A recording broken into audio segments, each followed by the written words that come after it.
Hello and welcome to another video in which I talk about a feature of virtualenv that I'm not personally a fan of. I understand why it's there, but I wanted to show you how you turn it off because I think knowing that is important. But anyway, let's jump into it. Okay, so virtualenv by default creates environments. We've done this many times on the channel before. Very simply, virtualenv and it will create and install pip setup tools and wheel by default. Now, one surprising behavior of virtualenv is it actually downloaded these versions in the background, and they're very different than the versions when I first installed and ran virtualenv. Virtualenv has this special background downloader feature which tries to find the latest versions of pip setup tools and wheel, and it does this periodically. I believe the behavior is something like 14 days after it's released, and it doesn't do it if it hasn't been run before, and some other caveats like that. But I don't trust the feature at all, so I usually disable it.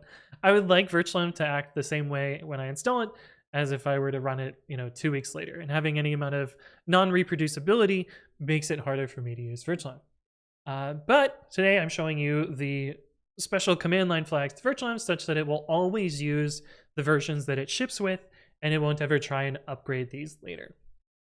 And so the options for that is, if we're going to make another virtualenv, it's to use pip equals embed, setup tools equals embed, and wheel equals embed. You might also want to set no periodic update, such that it doesn't run the auto updater in the background anyway. And this is the kind of invocation that I recommend for Docker as well, because that way it takes less time because it doesn't run this background updater, and it just kind of does what you want. And so you'll notice here that I've now gotten different versions of pip. These are older than the latest version, but they are consistent with the version in which I installed virtualenv. So you'll see I got 22.2 instead of 22.3.1. So I got slightly older versions, but at least they are, repeatable.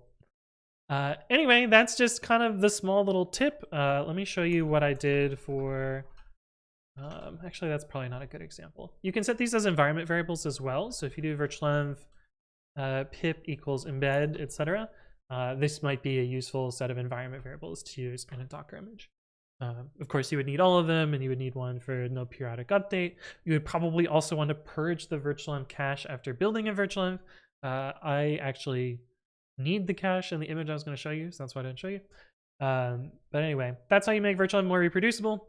Use the embed option. You used to be able to do this with --no download, but this flag now does essentially nothing. It still does this periodic update in the background. Anyway, hopefully you found this useful. If there are additional things you would like me to explain, leave a comment below or reach out to me on the various platforms. But thank you all for watching, and I will see you in the next one.